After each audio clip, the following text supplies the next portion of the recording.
এটাকে কি বলা যাবে? হযরত আয়েশা রাদিয়াল্লাহু না, হযরত আয়েশা মসজিদের এটা মসজিদের চত্বর চারপাশে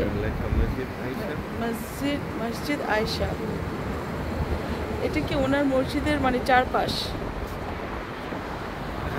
একটা মসজিদের চত্বর নাকি? কিন্তু এটা হারামের বাউন্ডারি। না, এটা কি হারামের বাউন্ডারি? এটা কি হারাম এরিয়াতে? হ্যাঁ,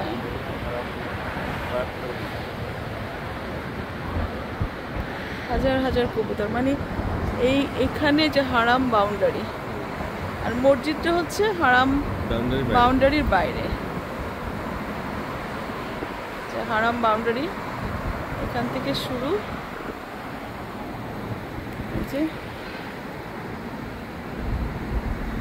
আর মসজিদটা হচ্ছে একদম মার্জিন, মানে হারাম বাউন্ডারির বাইরে। আর এই মসজিদ হচ্ছে মিকাত মসজিদ না?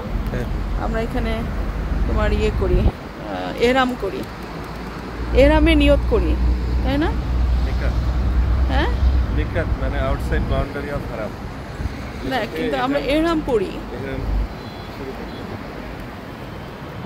তো হারামে যারা বাইরে থেকে আসে তারা তো বাইরে থেকে এহরাম করে আসে, আর যারা আবার সেকেন্ড ওমরা থার্ড ওমরা করবে তারা যখন মক্কা থেকে করে, মক্কার এরিয়া থেকে, তখন এই যে হারাম বাউন্ডারির বাইরে হযরত আয়েশা মসজিদ আছে, ওনার এখানে এহরাম করেন। আর হচ্ছে উম্মুল মুমিনিন আয়েশা, এটার নাম কি? মসজিদ আল তানিম। এটা হচ্ছে উম্মুল মুমিনিন মা আয়েশা, হযরত আয়েশা। আর মসজিদের নাম হচ্ছে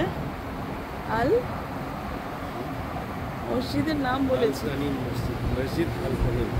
মসজিদ আল তানিম।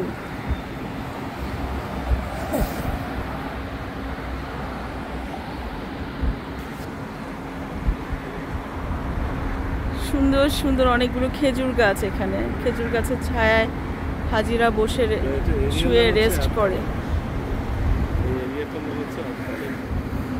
এরিয়াটার নাম আল তানিম।